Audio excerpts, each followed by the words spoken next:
going to start now.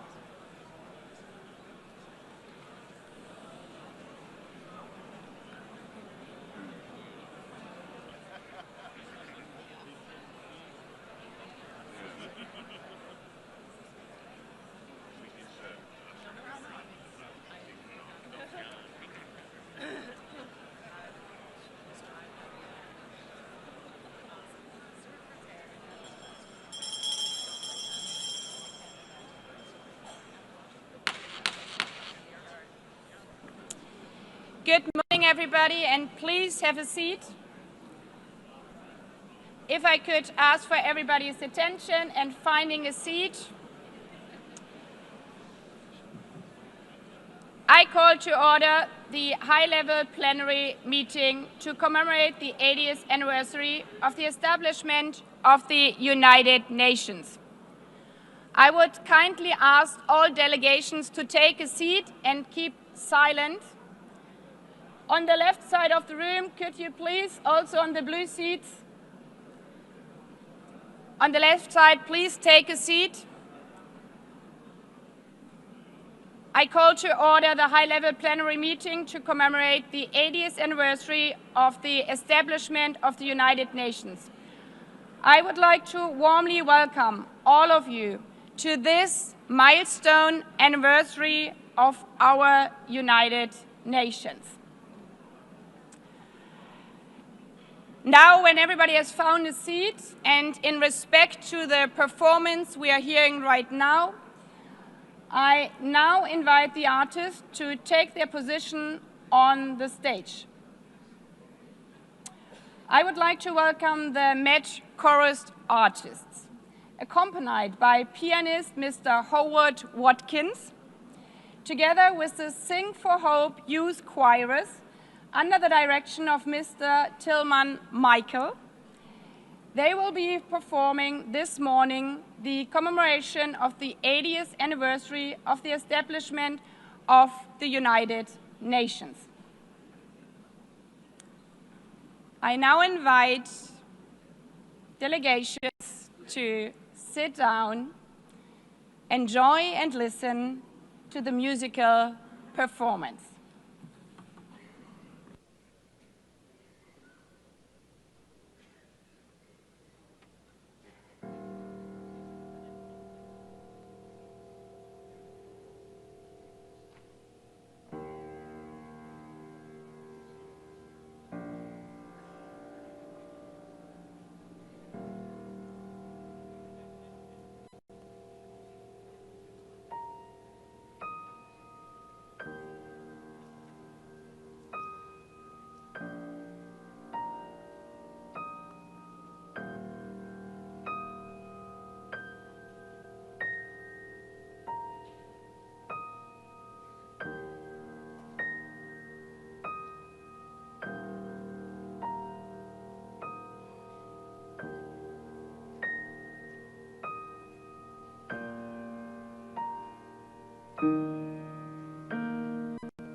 Nations in ruins.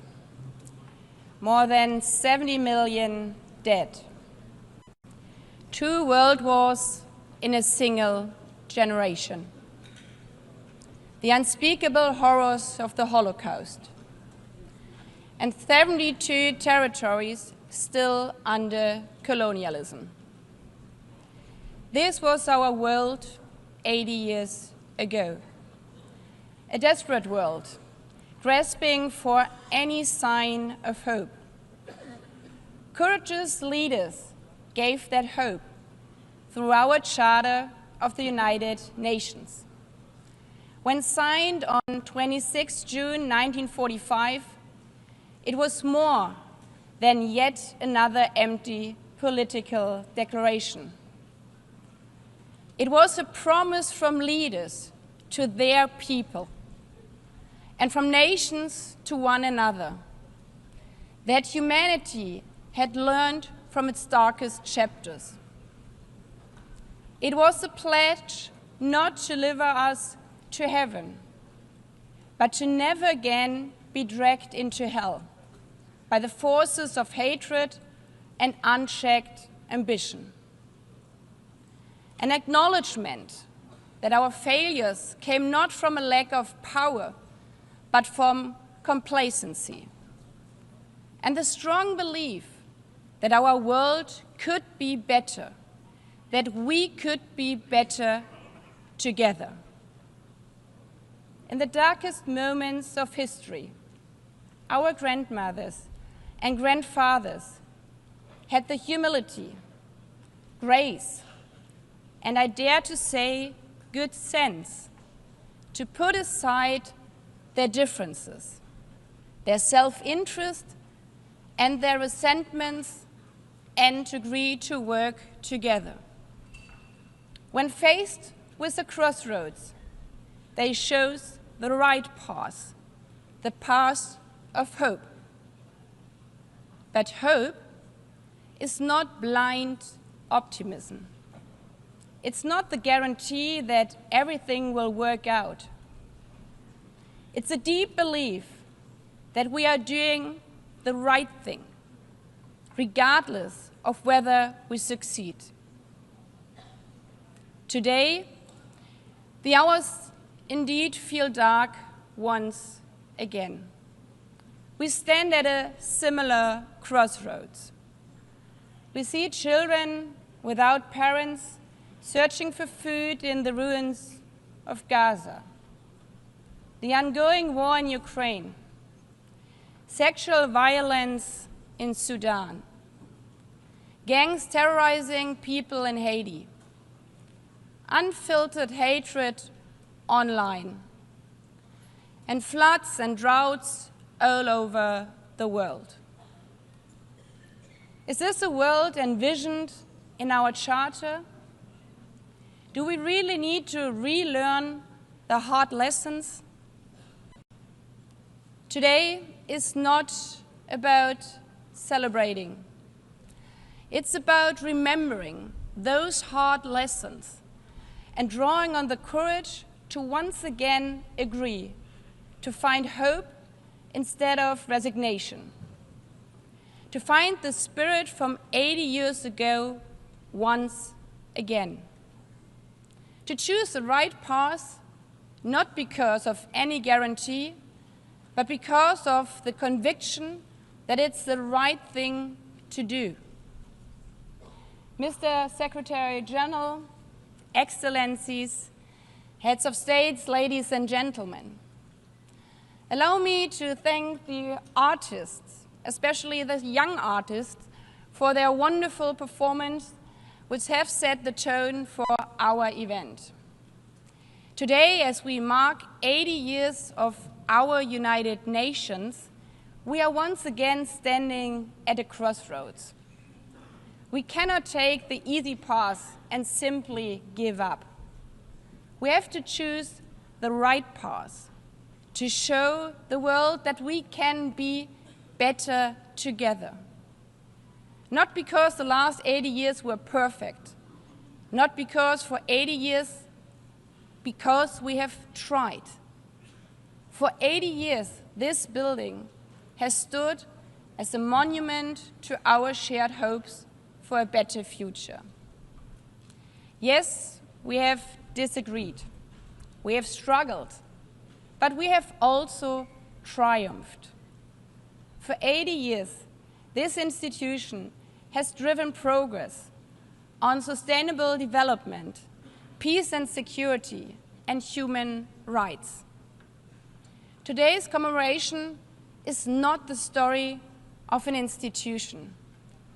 It's the story of thousands, perhaps hundreds of thousands of people who tried to turn hope in something real. The people who stood between war and peace and chose peace. The people who are risking their lives to deliver food in Gaza. The people who are supplying education materials to girls in Afghanistan. The people who not only wear the symbol of the United Nations, but are out there on the ground, showing how we are better together. This is why this is the theme of this 80th session, better together. It's more than a hot motto, it's a hard-won truth. It's our commitment for the next 80 years. Our commitment to not only hope for problems to vanish, but to find the courage to confront them. Better together means to act where action is hard, to choose dialogue and diplomacy when division is easier. Hope at this 80th anniversary means that this session is not remembered not only for its milestone year, but as a moment when we called on extraordinary resolve equal to the extraordinary challenges we face. We owe this to the people, to the men and women, boys and girls who are not giving up, even in the darkest hours of war, who look still to the streaming blue flag for hope, the flag of our United Nations. Not perfect, not finished, but always better together.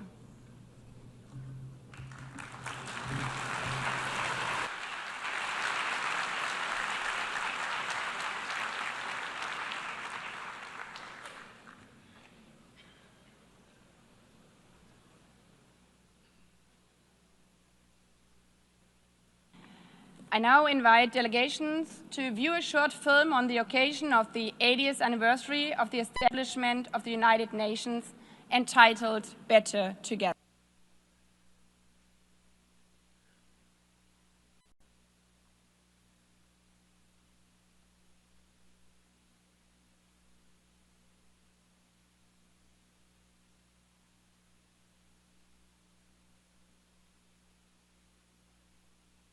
Chose peace. People who said, dignity cannot be broken. People who carried food on their backs, who rebuilt schools, who gave shelter to strangers. People who stood for the earth before it was too late. And the people who will carry it forward. The young, the unheard, the unstoppable. For 80 years, this has been and will be the work of humanity. Not perfect, not finished, but always better together. 80 years and more for peace, human rights, and sustainable development. UN. Better together. I give the floor to His Excellency Antonio Guterres, Secretary General of the United Nations.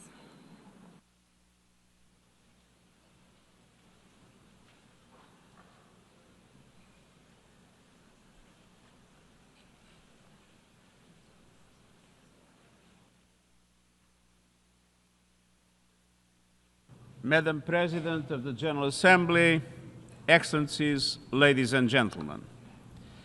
As we mark the 80th anniversary of the United Nations, I invite you to return for a moment to our earliest days. When the organization first opened its doors, many of its staff bore visible wounds from war, a limp, a scar, a burn. One of them was Major Brian Urquhart, the second person to be hired by the UN. A British soldier during the Second World War. He had been blown up on a ship in the Channel, witnessed the liberation of the Bergen-Belsen concentration camp, and carried for the rest of his life the limp from a parachute that failed to open. He was not alone. A clerk might quietly mention a bullet wound, a delegate, the shard of shrapnel still lodged in its chest. They had seen the worst of humanity, the horrors of the death camps, the cruelty of combat, cities entirely wiped out. And it was precisely because of what they had witnessed that they chose to serve peace. Excellencies, there is a persistent myth that peace is naive, that justice is sentimental, that the only real politics is the politics of power and self-interest. But those early staff were not idealists untouched by reality. They had seen war and they knew.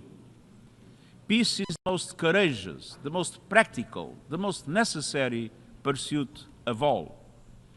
And in building the United Nations, they created something extraordinary, a place where all nations, large and small, could come together to solve problems that no country can solve alone.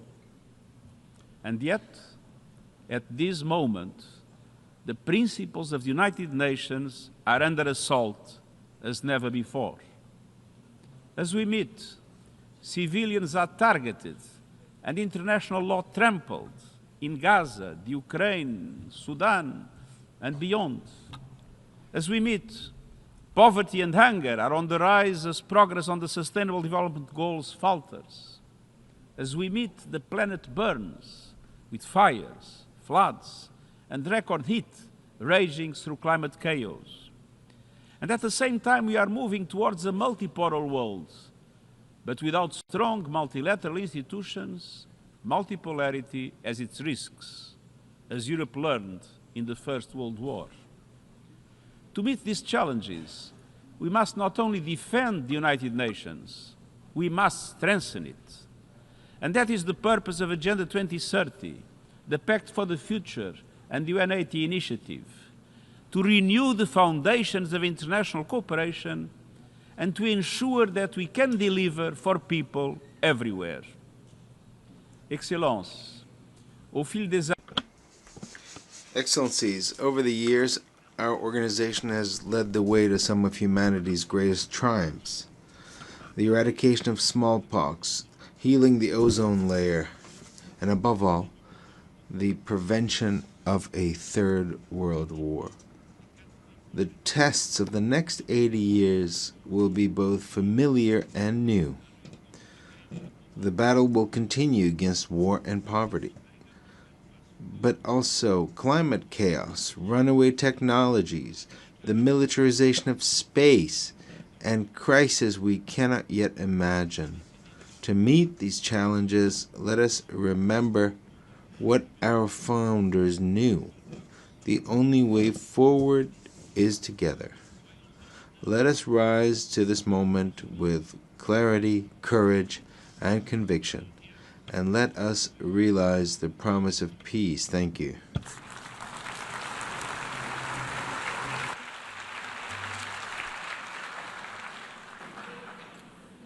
I thank the Secretary General.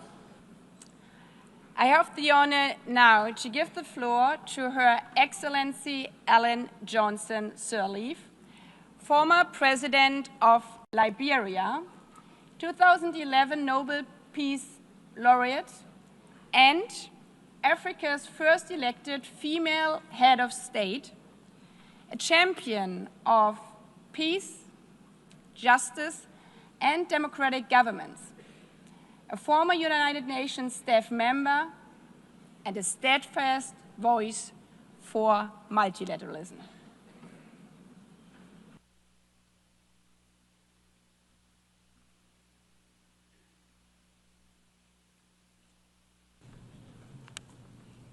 Excellencies, Madam President of the General Assembly,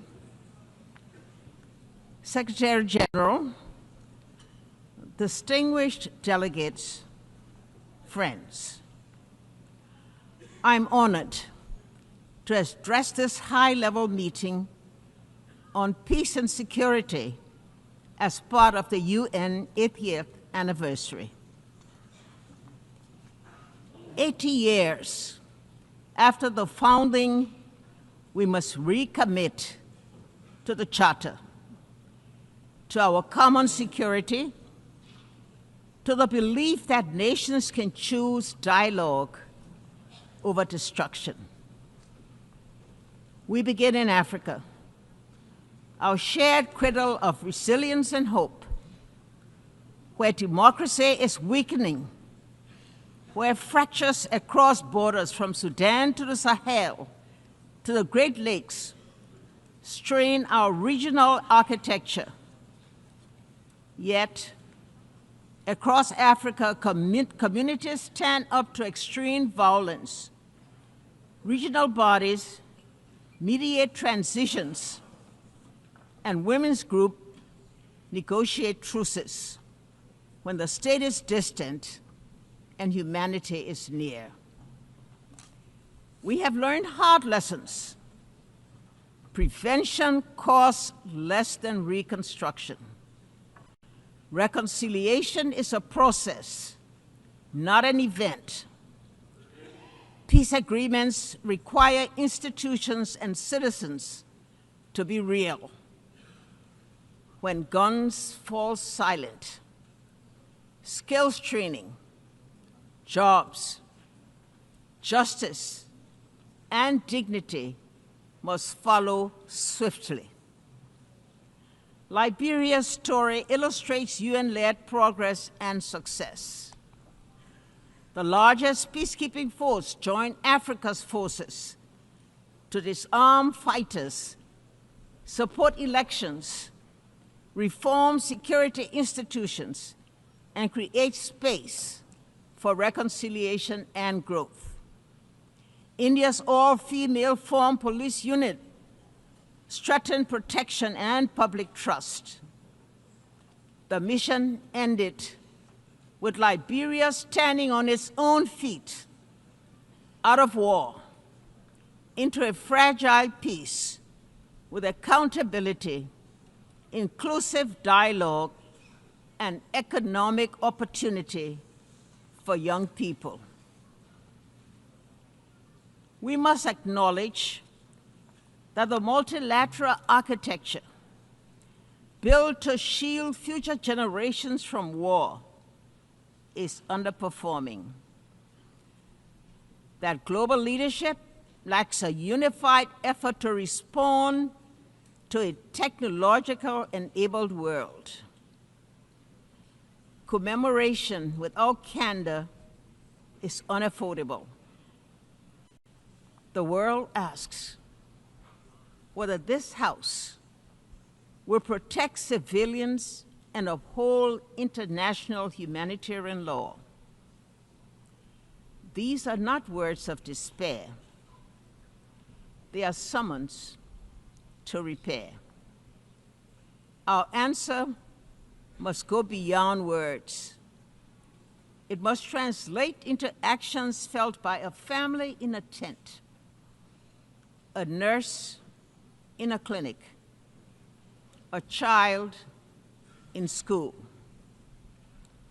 A call for change, a renewed vision of collective security, and a broader approach to the triple planetary crisis and worsening inequality. The call for the new design of a new vision, better together, must ensure immediate protection of civilians, finance for conflict prevention, proposals that pay real people, leaders who are audible and accountable, women at the table with budgets that guarantee their participation in all peace negotiation delegations, and the de-weaponization of the information space. None of this is beyond our reach. It demands humility to listen, courage to compromise, persistence to implement. Peace is not built only in conference rooms, but in classrooms where girls learn without fear, clinics where mothers deliver safely, markets where youth find dignified work, courts where law is fair, and in daily acts of neighborly coexistence. 80 years on, the United Nations founding generation would ask if we are still worthy of the hopes inherited. Our answer must be yes. Not because the world is less dangerous, but because our determination is stronger. Better together. Your theme,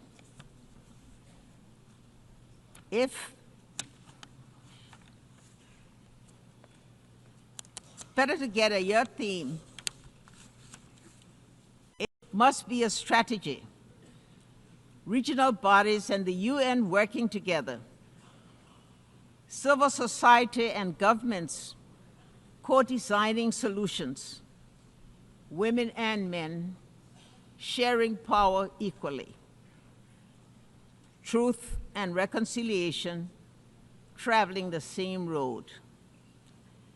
Let us leave this anniversary with concrete commitments, funded priorities, and a timetable for action. Show those in shelters, standing in the bread lines, and awaiting news of loved ones that the United Nations, as it celebrates its 80th year, remains a place of peace, a place of refuge, a place of unity, and a place of hope. I thank you.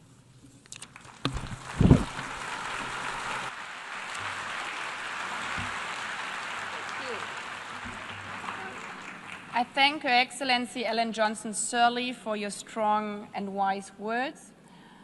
I now give the floor to Her Excellency Gro Harlem Brundtland, former Prime Minister of Norway, former Director General of the World Health Organization, a medical doctor committed to health as a human right, and instrumental in placing sustainable development at the forefront of our international agenda.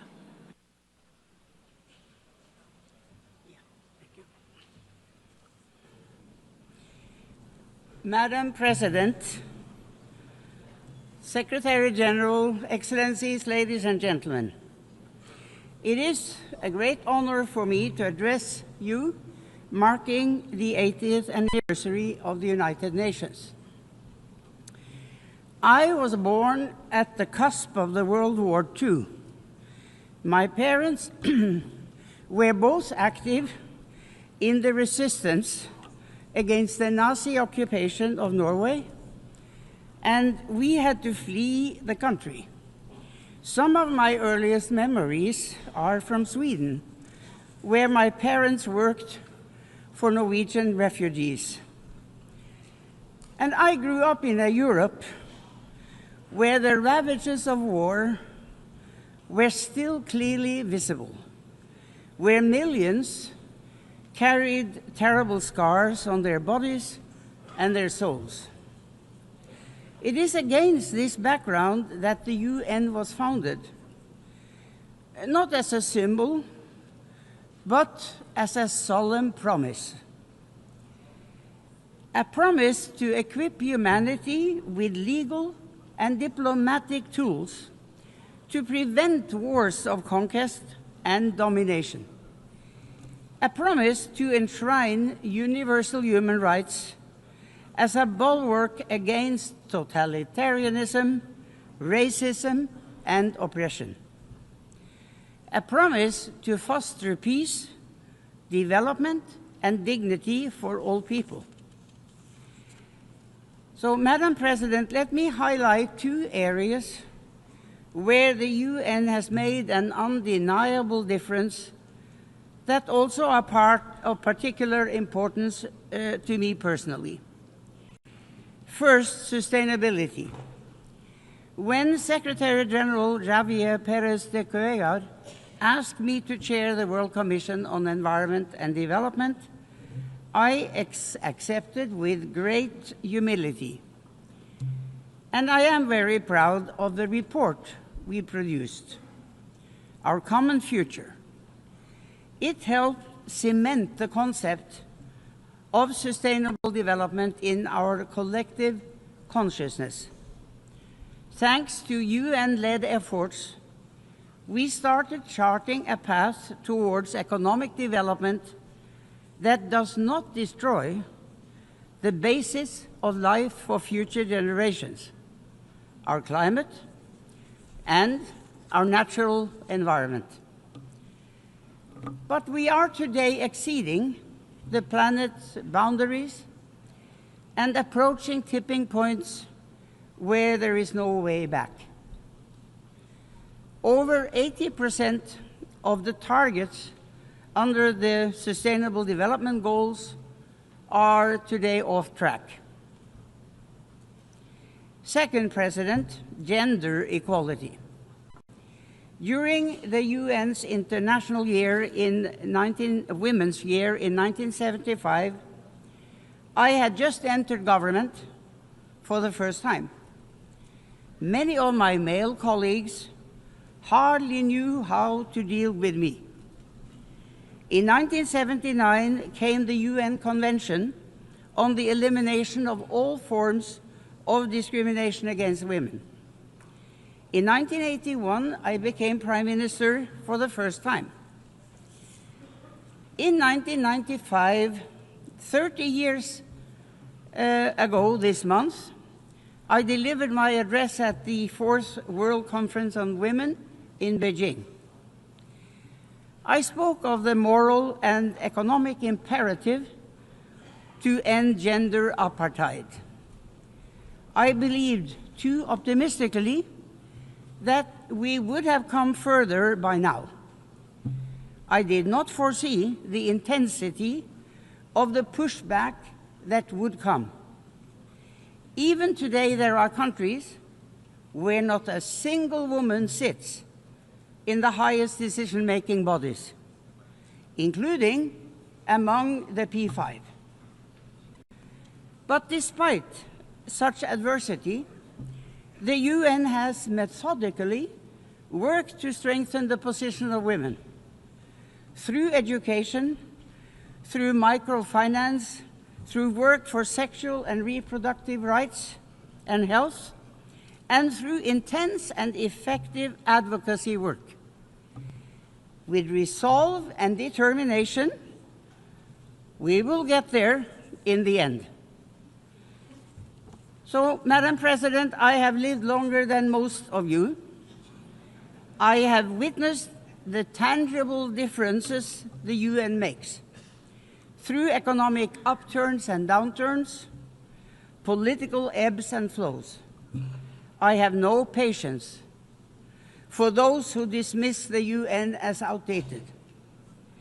We are going through a time of great geopolitical shifts and impressive, but also frightening, technological development.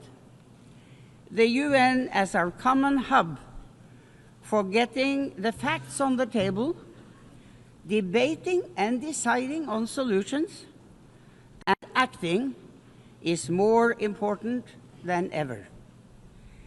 We owe that not just to ourselves, but to the generations to come. Thank you.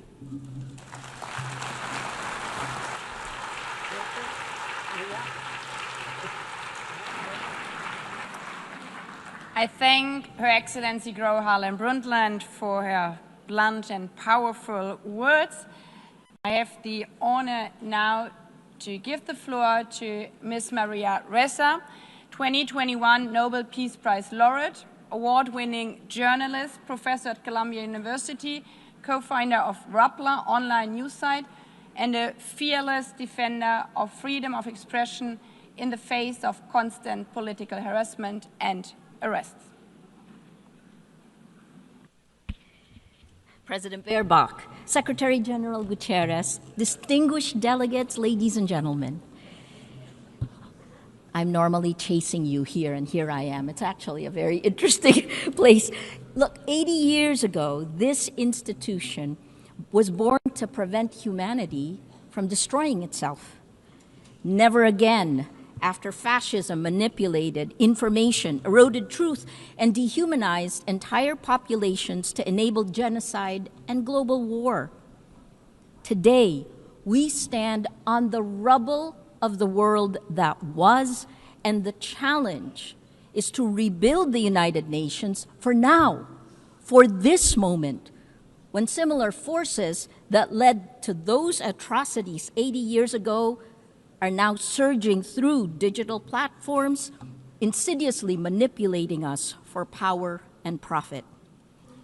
The biggest battle we face today is impunity, and it leads to our dehumanization in both the physical world, where wars rage from Ukraine to Gaza, and in the virtual world, where our minds and emotions are manipulated by surveillance capitalism for profit.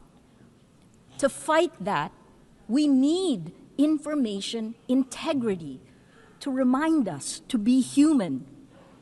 I became a journalist because information is power. But news groups lost our gatekeeping powers when an atom bomb exploded in our information ecosystem, a technological one that's silently destroying the very foundations the UN was built to protect. This is the deadliest period for journalists in recorded history. More than 240 journalists killed in Gaza alone. More than died in World War I, World War II, Vietnam, and the former Yugoslavia combined. This is unprecedented. They're targeted, and there must be accountability.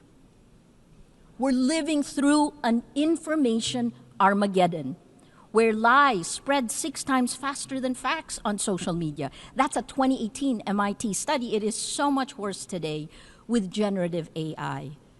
And the 3 sentences I've said over and over since 2016, without facts, you can't have truth. Without truth, you can't have trust. Without these 3, we don't have a shared reality. We can't begin to solve any problems, let alone the existential ones you heard from the speakers before me.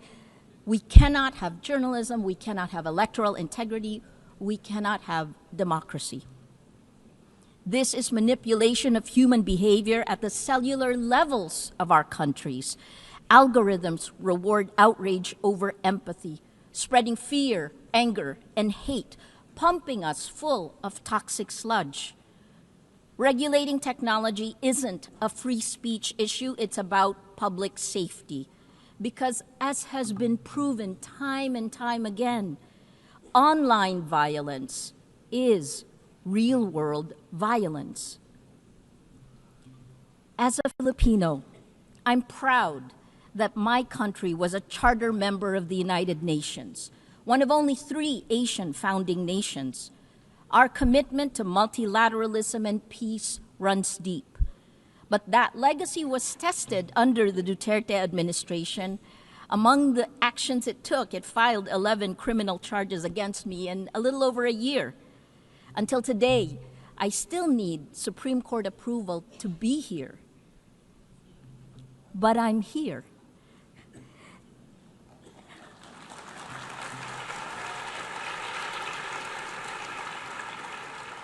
And my former president, well, he was arrested in March for alleged crimes against humanity, and is detained at The Hague waiting for trial. Impunity ends. The rule of law, championed now by the Philippines as it chairs the 6th Committee on Legal Questions, ultimately prevailed. We moved to it. The trends are clear. We are electing illiberal leaders democratically. As of March this year, VDEM said that 72% of the world is now under authoritarian rule. So we turn to you at the UN. It has its critics because you have to move faster. Security Council votes paralyze action on major crises. Outdated representation excludes rising powers. Bureaucratic processes respond too slowly to urgent threats. But as you know, the solution isn't to abandon multilateralism, it's to strengthen it by addressing the very impunity that undermines international law. At this time of creative destruction, I implore you to create. Here are 3 solutions. First, end big tech impunity through global accountability. We need binding standards for international to restore and regulate information integrity, just as we have for nuclear weapons and climate change. There are 2 new initiatives, first from the Vatican, created last weekend with His Holiness Pope Leo XIV, a declaration demanding artificial intelligence remain under human control with clear accountability mechanisms. The second one will be launched later today, a global call for AI red lines, which more than 200 of us have signed. We urge your governments to establish clear international boundaries to prevent universally unacceptable risks for AI, at the very least define what AI should never be allowed to do. Second, build alternative infrastructures for trust. It isn't just big tech that failed to protect the public in the virtual world, it's also you, the governments. At Rappler, we built a chat app using open source protocols. Countries that care about data privacy, France, Germany, all their government websites are on the Matrix protocol. It allows real people to talk to real people without manipulation.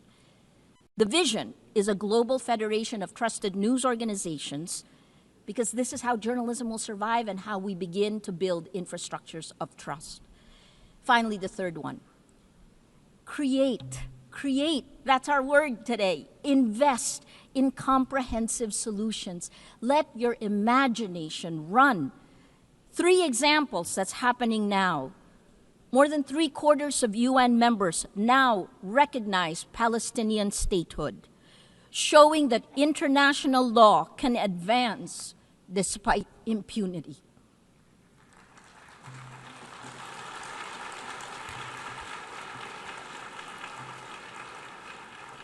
On gender, the Nobel Women's Initiative have pointed out, demonstrated that in nearly every conflict around the world, women are leading efforts for peace, defying displacement, patriarchy, gender apartheid, and militarized violence every day.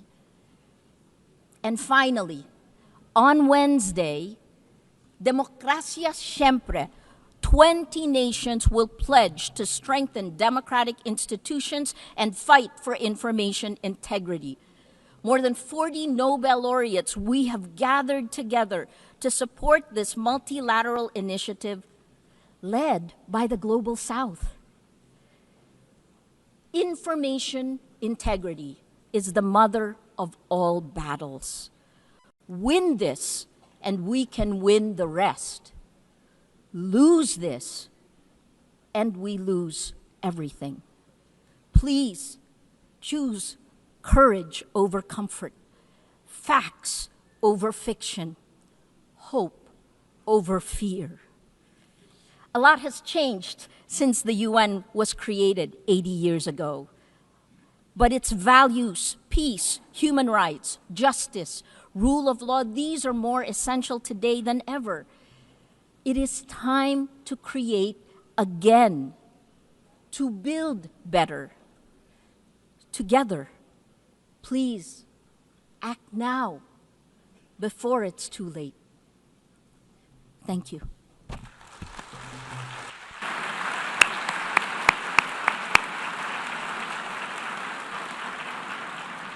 I thank Maria Ressa also for her very powerful words. I now invite Ms. Mariam Burka, United Nations Global Advocate for Peace and youth leader, whose work bridges art, activism, championing women's rights, youth empowerment, and peace building, to recite a poem.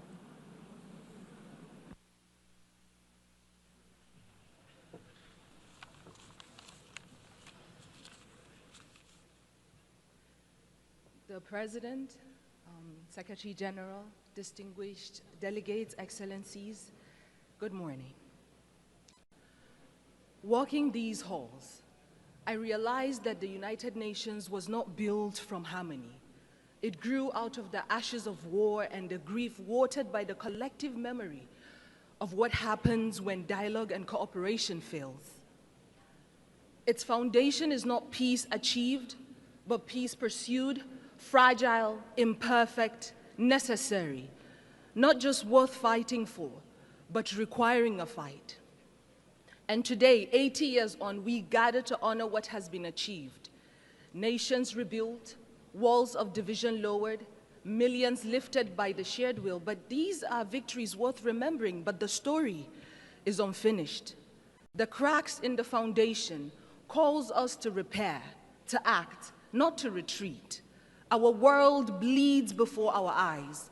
Children in conflict zones, nations silenced by hunger and war. And it begs the question, are we witnessing the collapse of conscience in real time? Because behind every pact, there are people. Behind every statistic, there is a story. And behind every commitment that we sign, there are lives depending on whether we honor our words or not. And so this is not the time to feel powerless, because yes, hope and despair can coexist in the same breath, because healing is not linear. The United Nations is not a monument, it is a mirror, and it reflects what we have dared to imagine 80 years ago, and today, here, it asks, will we dare again? Will we dare to work better together? Because if the past proves that we can build peace from ashes, then the present demands that we build it again, louder, braver, together.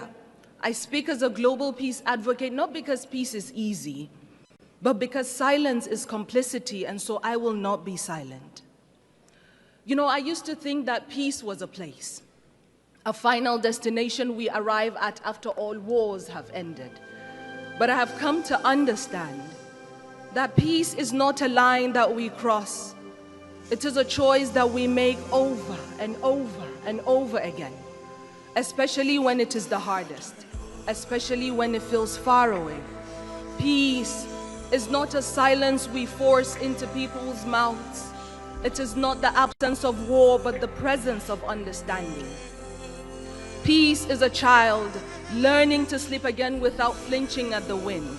It is a mother not having to choose between bread and dignity. It is a father not having to swallow his voice to feel like a man. Peace is messy, like forgiveness. It does not arrive in parade floats. Sometimes it comes crawling through broken windows when we finally agree that being right is not better than being whole. Peace is not found, it is built, brick by brutal brick, by hands that once knew how to fight, now choose to hold instead. There was a time when we measured strength by how long we could hold a grudge. But today, let us measure strength by how long we could hold space for someone else's truth. Because there was a me and a you before there was ever an us. And if us is broken, then peace is what lets us lay down the shards without aiming at each other's throats. Peace is the poem you write after the war in your chest has finally run out of ink.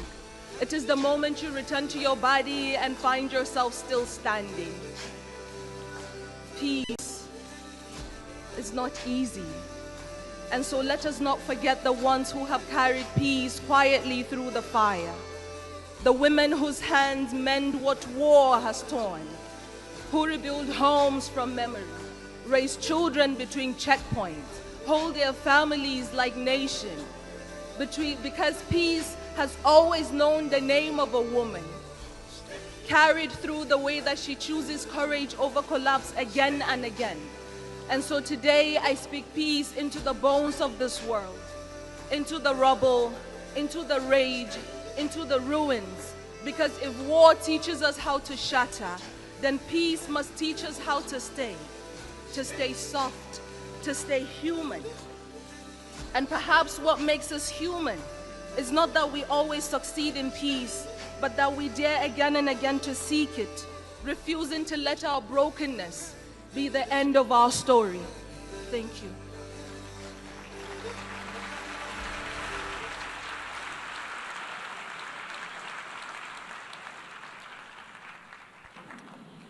I thank Ms. Burkhan, and as we conclude and after listening to this beautiful poem, let me emphasize again, peace is only a word and better together is only a slogan until we embrace it. So I invite you to embrace and live up to be better together over this 80th session. This is not the story of an institution. It's the story of people. Human rights and sustainable development. UN. Better together. Before adjourning this meeting, I would like to remind delegation that the high-level meeting on the 30th anniversary of Fourth World Conference on Women will begin immediately in this hall. Delegations are therefore requested to remain seated while the stage is being prepared for the next meeting. The high-level plenary meeting to commemorate the 80th anniversary of the establishment of the United Nations has concluded. I thank you. The meeting is adjourned.